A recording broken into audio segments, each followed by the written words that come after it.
Good evening. Thank you so much for tuning in and welcome to News Tonight, this Monday, the 4th of May, 2026. My name is Micheal Lukomwa. Elizabeth Nakakun is also here for sign language interpretation.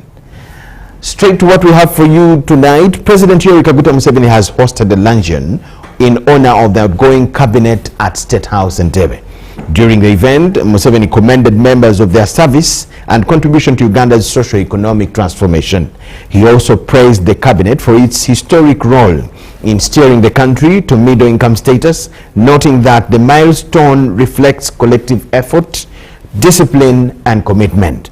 The president also acknowledged the team's role in the recent electoral process, describing the outcome as a collective achievement, while expressing confidence in continued economic growth in the coming term. On the other hand, President Museveni emphasized the need for strong ethical leadership, calling for renewed commitment to integrity, accountability, and patriotism in public service.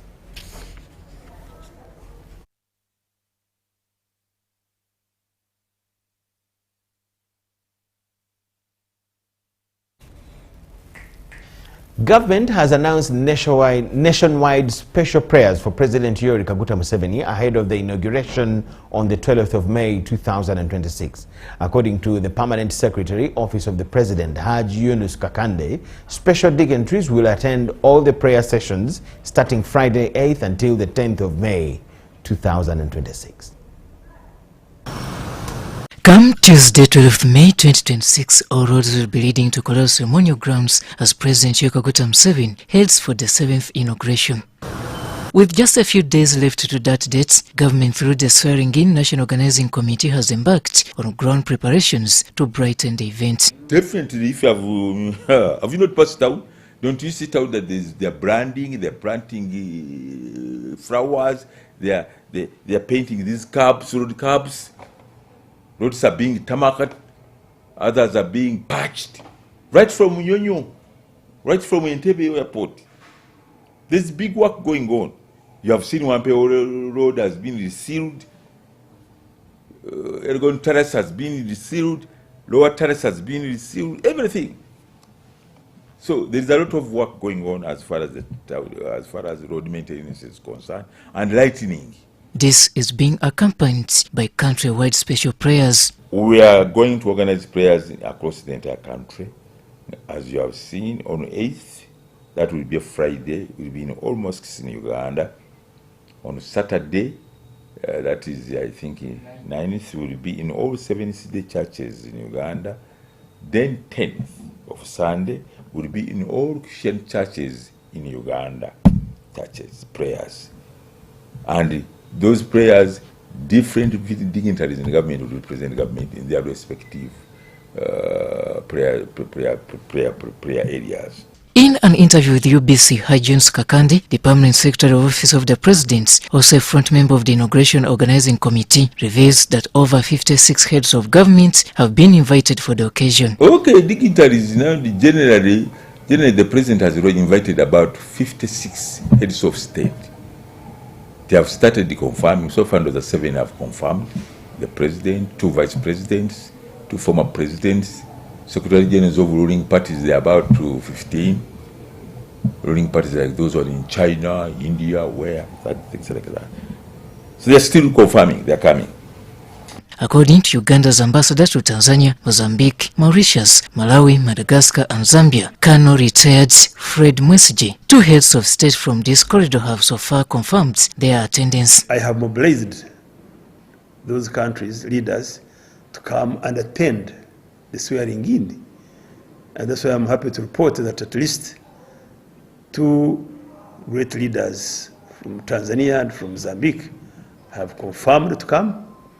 And other countries which I've mentioned are sending high-level delegations. Besides international dignitaries, the National Organizing Committee is hereby inviting all ever Ugandans to turn up in big numbers and be part of the historical moment as President Museveni takes another oath. I'm calling everybody. Kololo function is, one need not have a card. There is no need for card. Just come. We have put food there. You eat.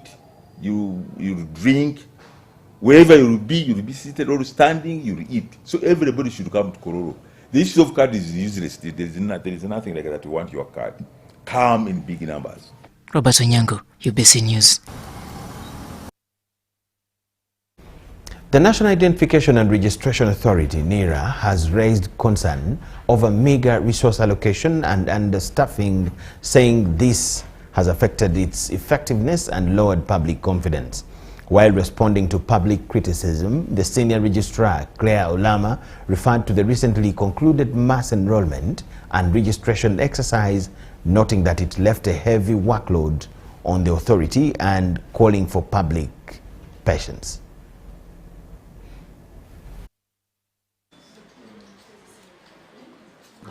The National Identification and Registration Authority, NIRA, has responded to accusations of inefficiency, attributing public dissatisfaction to limited resources allocated to the authority. Our prayer is that the resource basket can be increased to make it possible for us to issue these cards to you faster, in a more convenient way, at a parish level, by expanding the pass that comes to NIRA to make this job possible. And so the people that are writing to many of our notable speakers in this country, telling them about NIRA and the need to make them permanent, we want to give you jobs, but we can only cut our coat according to our cloth. This is our reality. When the budget is available and the resources available, we will do that. However, the authority acknowledges that 1.5 billion shillings remains unpaid, attributing this to bounced transactions that require thorough investigations. Some people, either they had deactivated their accounts, or some people were even paid, but because they had a loan on their account, and the loan auto-deducted the money, and so when they say that salary or income has been paid, they did not find a credit, they raise a complaint that they have not been paid. But also there are payments that genuinely bounced. Only 11% of the whole staff that we used for the project had a payment query, and not for the whole period, for select months. But I wish to reassure the country that even this 1.5 billion, the request has been processed and payment should be able to happen before the financial year closes. The mass enrollment and ID replacement exercise ran for 8 months, from 28th of May 2025 to 8th of February 2026. Upon completion of the exercise, NIRA remained understaffed, with 418 personnel serving across 146 districts, translating into a ratio of approximately 1 staff per 235 people. I encourage you, countrymen, let's compare apples with apples. It is easy to compare me with the person who is handling drivers. It's easy to compare NIRA with the person handling travelers. It's easy to compare me with the person handling a section of people that can afford a bank account. But you don't compare that to an authority that's dealing with the whole population. The illiterate, the educated, the sick, the lame, the pregnant, the weak, the suffering, the burdened. Abdunasir Lukomwa and Rogers Komagum for UBC. The death toll from the NIRA crash involving a Nile Star coach and a Benz trailer has risen to 7. Police say that the bus driver attempted to overtake 2 buses and collided with an oncoming trailer. The accident occurred at in the wee hours of May 4th, 2026. Ambugo Mandela, the driver of the Nile Star, has since been arrested. Statement on a fatal road crash that has been registered today early morning at Lapok Mall in NIRA district. It has occurred today on the 4th of May 2026. It was at approximately 1:15 a.m. at Lapok Mall village in NIRA district. This crash involved motor vehicle registration number UBP 736U, and this is an Isuzu bus that belongs to Nile Star Coaches, which was driven by Ambugo Mandela Kadin, who is currently in police custody. And motor vehicle registration number USSD, this is a Sudanese vehicle, SSD 040A stroke SSD 498C, a Benz Actros trailer.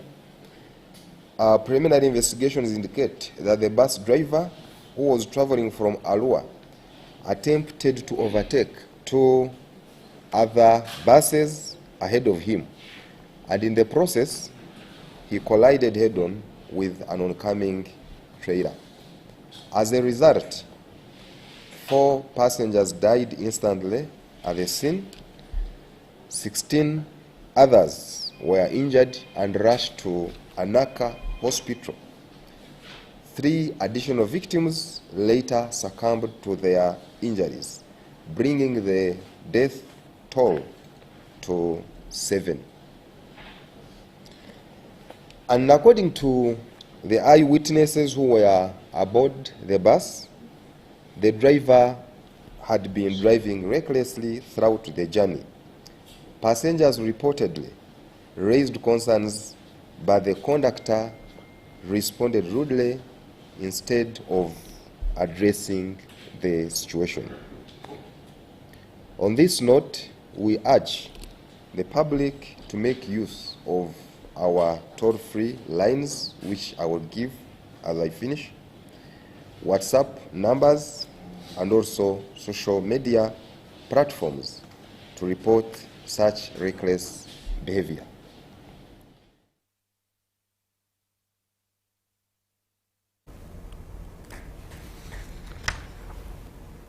A joint security marine rescue team has so far retrieved 10 bodies from River Ngusi in Kagadi district, where a boat transporting passengers capsized on the 28th of April 2026. Such efforts are ongoing for missing persons. 15 people survived the boat accident. Preliminary reports indicate that the boat was carrying about 40 people, far exceeding its 15-passenger capacity.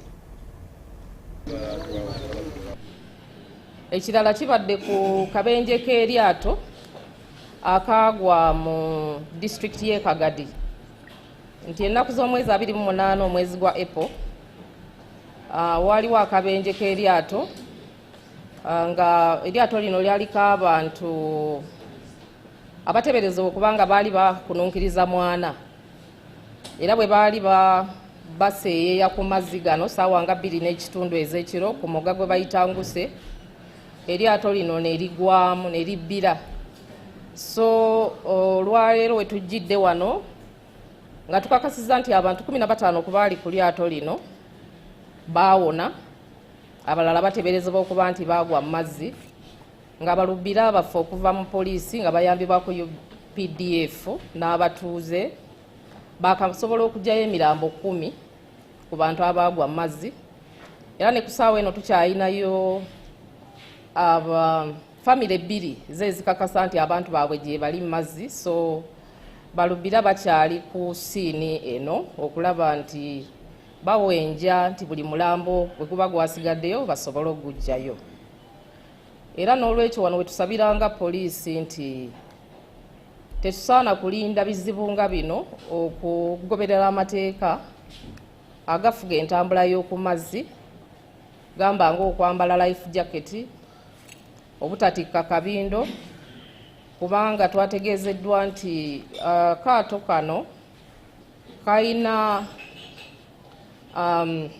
capacity kasobola okutambuza bakakola nga kakutambuza abantu 15 naye kaaliko abantu abakununkiriza mwana, so already ako kaali kabindo kanene nnyo ng'obuzibu bwe bunajja era bwe bwajja kyakikosa abantu bangi. So n'ekirala nti n'okutambula ku mazzi ekiro oluusi nakyo kirimu obuzibu, nti bwe kiba kisoboka abantu bandikyewaze nti ne bwe muba mufunye obuzibu oluusi obuyambi bulwawo okubatuukako kubanga obudde bwa kiro oba n'abantu abaliwo okulaba nti mufunye obuzibu baba tebanguwa. N'ekirala nti abantu oluusi beekwasa nti life jacket za bbeeyi, naye twagala okubajjukiza nti tewali kisinga bulamu bbeeyi, so twegendereze nga tutambulira ku mazzi okwewala okutuuka ku bizibu bwe biti. A section of civil society organizations has called upon Parliament not to amend the Protection of National Sovereignty Bill 2026 without fresh gazette. They told the media that the proposed changes also appear so substantial that the amendment is in effect a new bill. Hence, hearings conducted on the old bill cannot be treated as adequate consultations to a substantial different bill. The Parliamentary Committee on Legal and that of Defence last week concluded consultations into the Protection of National Sovereignty Bill 2026 and embarked on making a report. Some of the members of civil society had an input into the bill, with majority recommending to have it withdrawn in its entirety. They told the media, quoting the President's letter on the bill, where he emphasized that the bill should focus on sovereignty in policy decision-making. They say the foundation of the bill is flawed and proposed amendments cannot cure it. Those changes also appear to have substantially altered the bill. In effect, a new bill, evil as it is, remains, where the definition, application clauses, exemptions, prohibited activities, and regulatory architecture have been fundamentally altered. The public must be given an opportunity to study and respond to the new text. Reject the new version of whatever format it is, and we are ready to reject even any other version that is intended to be fluked and imposed on Ugandans.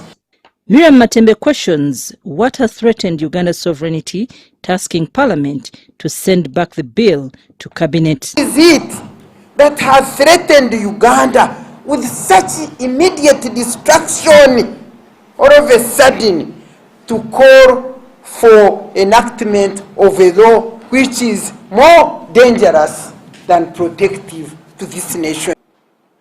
Tomorrow, Anita and Tayebwa, please, the moment the Parliament sits, withdraw the bill and take it back to the Cabinet and they go with it. And the 11th Parliament will hold its last sittings to introduce this bill for the second and third reading. The Director, International Center for Religious Advocacy and Development, Senyonga, says the bill can be withdrawn. That's why we want to urge our members of Parliament, as they are going into the parliamentary sitting tomorrow, where they are aggressively pursuing the second and the third reading, to seriously consider the dangerous historical precedent in Kenya as of 2024, but also to assure you in confidence that you are well able to withdraw a bill which is going to affect the public good based on that precedent. Some sectors are already feeling the pinch before the bill is even enacted by Parliament. the other week, we are going for Eid al-Adha, where there's a lot of slaughtering, and most of this slaughtering has been done by people from international communities, our partners. Many have withdrawn. They created speculative high prices, by the way, because for us in the business, we are very keen by the mention of certain laws that are likely to affect our incomes. With what we have already in stock, we shall increase. The comedians, the filmmakers, all the production agreements that you will have with international collaborators are threatened by this bill. The Broad Citizens Coalition calls upon Parliament to strengthen existing laws and institutions instead of creating an unconstitutional regime. I'm Navka Farida and Mike Bakawlindi in Kampala. We thank you so much for watching. Let's take a short break. News Tonight continues after.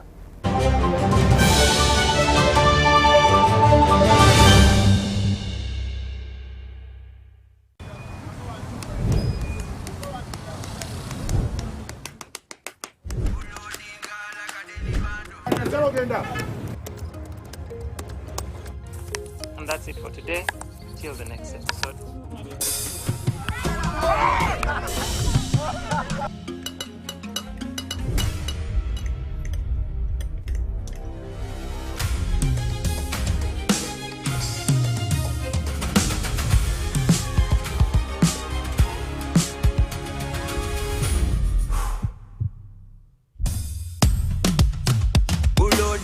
Like a daily bando, like a daily bando, like a daily bando.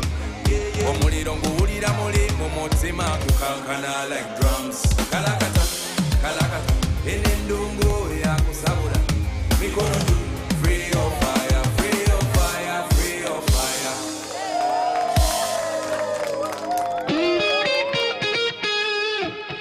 It's our mission to secure your money. Protecting your money is as important as earning it. It is for this reason that the Deposit Protection Fund of Uganda, DPF, was established by the government of Uganda to provide deposit protection to customers of regulated financial institutions. In the unlikely event that your commercial bank, credit institution or microfinance deposit-taking institution fails, the DPF will pay you up to 10 million Uganda shillings. Keep your personal information such as national identification number, mobile phone or an alternative bank account updated with your banker. Terms and conditions apply. For more information, contact DPF at Aha Towers, Plot 7 Lodell Road, Kampala. Call 0312-206-400 or visit our website at www.dpf.or.ug. We are the DPF. We protect your money. Protection Fund of Uganda.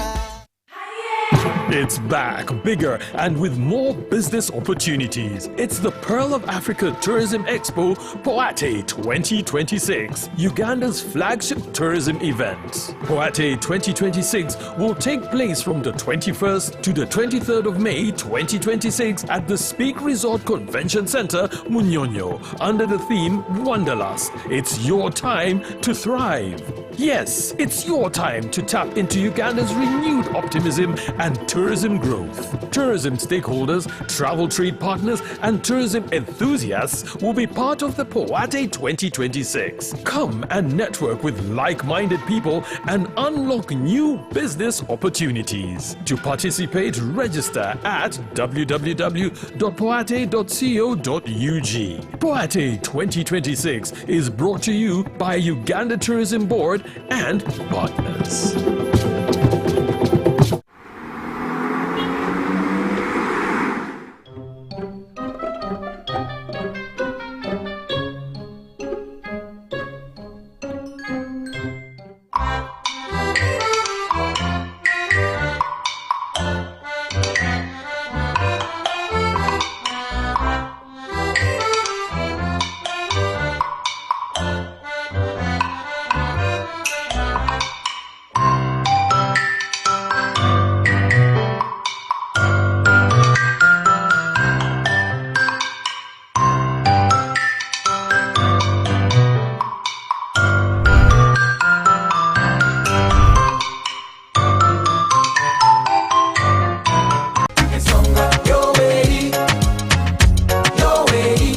In 1986, a new chapter began.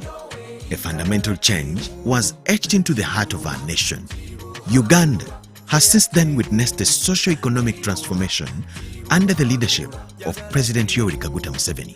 Through peace and security of persons and property, economic growth, infrastructure expansion, health improvements, education, regional integration, industrialization, digital transformation, youth and women empowerment, wealth creation, among others.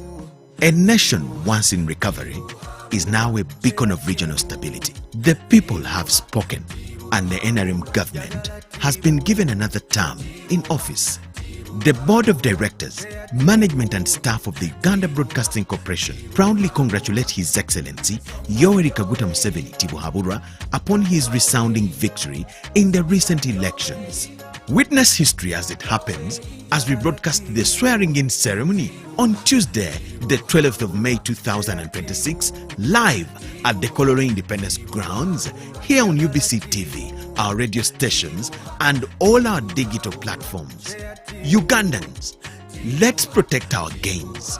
Long live NRM, long live Uganda. UBC, inspiring Uganda.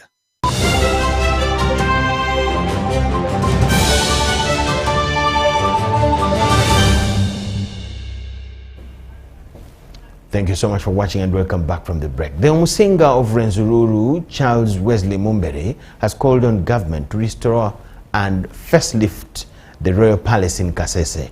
Mumbere, the cultural leader of the Rwenzururu Kingdom, was meeting members of the Kasese community living and operating businesses at Makerere University in Kampala. The Bakonzo community and well-wishers convened at Makerere University to welcome the Omusinga wa Rwenzururu Charles Wesley Mumpere on his visit to meet his subjects living and working in the capital Kampala.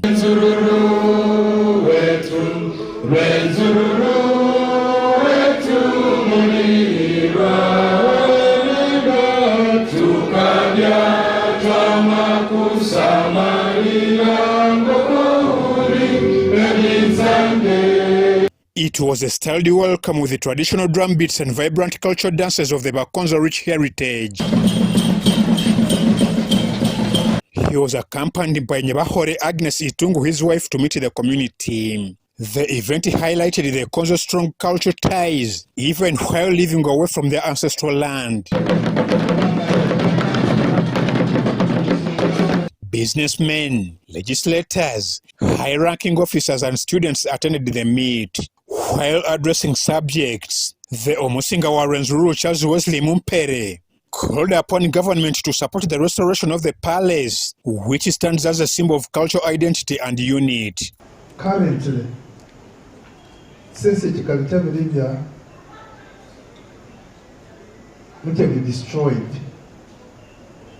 although the government has pledged that Bankichimba, but this is not going to foundation. Kampala means that in the country, who's in the kingdom, here Kampala, you rent. In the Kasese, in your own kingdom, you rent. That means that the king is a homeless person.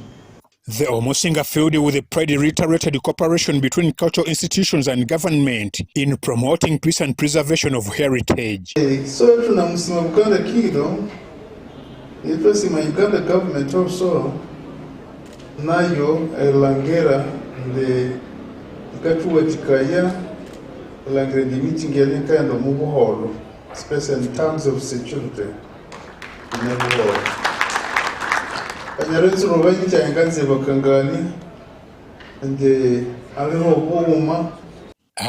on, the Prime Minister of the Rwenzururu Kingdom, Benson Ikule Baritazali, said the kingdom under the rule of Omusinga is a stronger cultural institution united for cooperation. The profound honor that reaffirms our connection to our heritage, culture, and kingdom.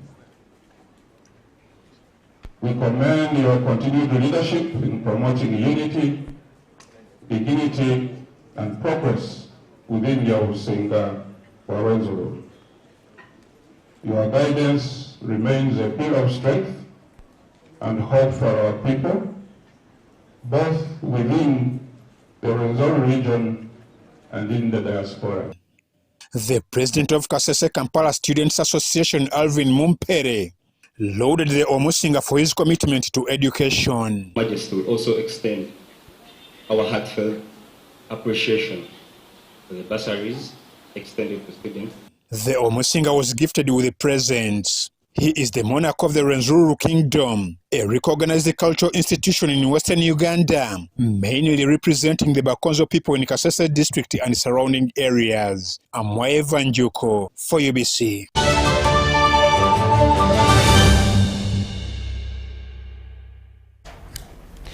We thank you so much for watching, and we now go straight to business news. And there, Uganda has signed a country partnership framework with the International Solar Alliance to expand renewable energy access under the Ministry of Energy and Mineral Development.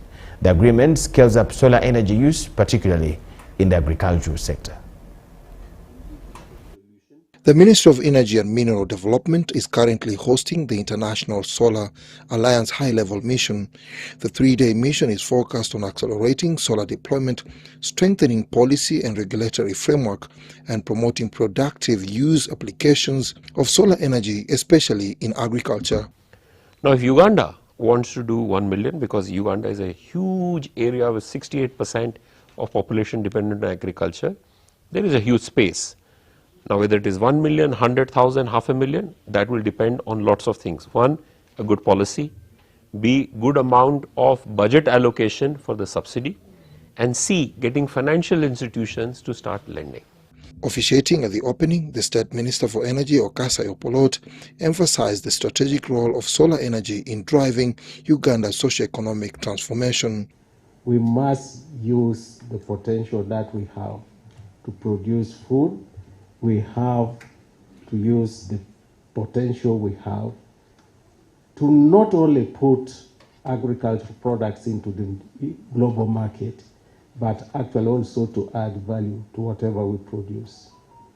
And energy is central to whatever we are thinking about if we are to develop agriculture. A key highlight of the mission was the signing of the country partnership framework between Uganda and the International Solar Alliance, an agreement expected to foster structured, results-oriented collaboration. This should not be things to plan for a long time. We need to move. We need to invest, we need to promote innovations, we need to implement whatever we do, and we must have an impact in whatever we are doing. The enabling environment is there. Like I said, there's the fiscal incentives. The solar industry is commercialized, so that means that it's an open market. The private sector is free to operate in this environment. As I said, the issue would be quality control. The discussions are being held under the International Solar Alliance Solar Water Pumping Systems initiative, which seeks to boost agricultural productivity through clean energy solutions. For countries like Senegal, where agriculture and climate resilience are deeply connected, solar power irrigation can directly improve yields, reduce diesel dependence, lower production costs, and strengthen national food sovereignty. We also have to build the necessary infrastructure in our various countries. If we are to achieve the integration that we yearn for all of us to benefit, our local infrastructure also need to be in place so that we can integrate the national grids. Globally, solar energy use has continued to gain momentum, with investments reaching approximately US $521 billion in 2024. Dennis Igoa for UBC. Let's now go to our usual segment every Monday of Buza Commissioner, where the Commissioner General of Uganda Revenue Authority answers questions by taxpayers. Buza Commissioner. Welcome to our program this evening of Buza Commissioner. I want to thank all our viewers for the questions you sent through this program, and it's again my pleasure to join you tonight as we answer the questions you sent through this week. The first question is from a gentleman called Jotham, and he wanted to know about personal border taxes. Dear Jotham, if you are interested in starting the border business, you'll pay two kinds of taxes. The first taxes are the taxes that you will pay at the point of purchasing your motorcycle. If you're buying it from a local dealer, in the cost of that motorcycle, you'll most likely find taxes like import duty, withholding tax like infrastructure levy, and import declaration fee. But all those will be bundled together as one tax at the point of purchase. You may call them import taxes, or you may call them customs taxes, but they are most likely going to be part of your overall cost of purchasing this motorcycle. The invoice may clearly show that this is the actual cost of the motorcycle and these are the taxes.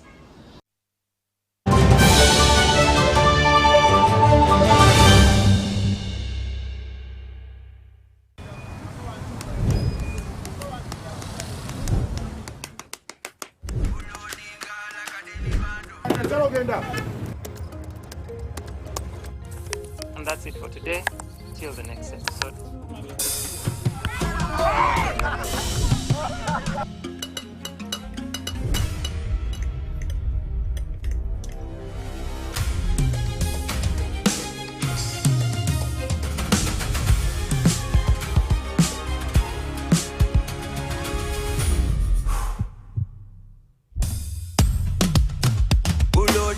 Like a daily bando, like a daily bando, like a daily bando.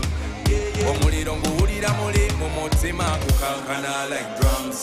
Kalakata, kalakata, enendungu ya kusabula. Mikono juu, free of fire, free of fire, free of fire.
Common 50 series. Perfect snap, any zoom. Enjoy 9 GB free MTN data valid for 3 months. Available in any Techno or MTN outlet near you. MTN is regulated by the Uganda Communications Commission.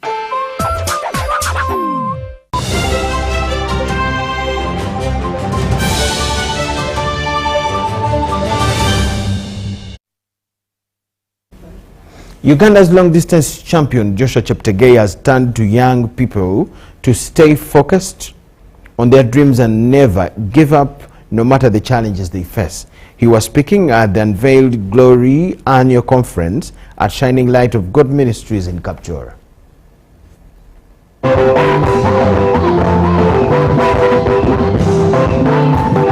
The past 3 days in Kapchora have been marked by the Unveiled Glory Annual Conference held at the Shining Light of God Ministries. The event brought together hundreds of youth and community members for inspiration and mentorship.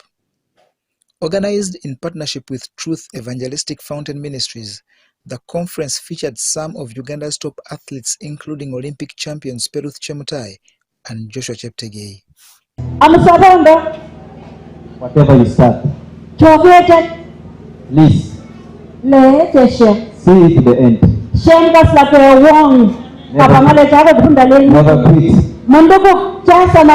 Never quit. Never quit. Do not give up. The road may be so tough, but have you just been patient a little bit? Have you just been patient a little bit? Maybe things would have changed. The conference theme of raising pillars from Psalms 144:12 aims to nurture strong and value-driven individuals. For us as a church, we are very passionate to guide them, to inspire them, and to pray for them to be successful. Their talent has mapped out our country.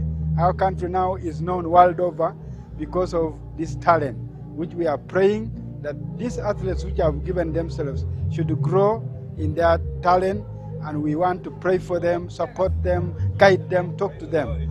Now in its second year, the event attracted over 500 attendees, including elderly residents that are occasionally supported with basic needs.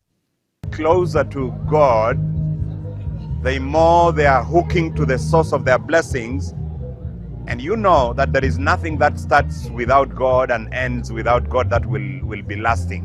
So again, that is my perception about the reason why they really need God. And I am sure that if all our athletes will embrace God, this country will be blown up by medals. We have programs to train. We train well, but in that aspect also, we speak to one another the things of God and tell them that this is how God expects us to live.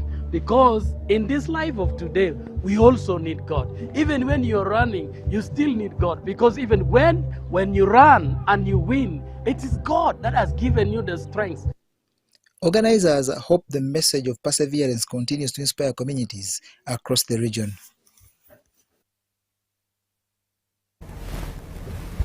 That brings us to the end of all we had for you at this particular time. Let's get back at 10 p.m. with another arrangement. For now, we have the front bench, and we're going to hear from government officials that they're going to host this evening. My name is Micheal Jordan Lukomwa with Elizabeth Nakakun and the whole team. Let's catch you at 10 p.m.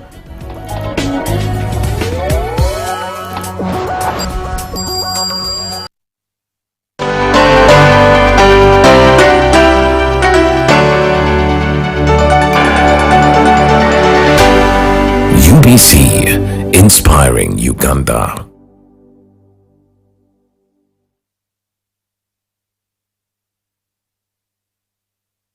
Exercise can't be sustained. Eating can't be stopped. It's even harder to lose weight. Come and give it a try. Ginshikang L-carnitine chromium capsules. Plant extract, scientific ratio. Take 3 capsules each time.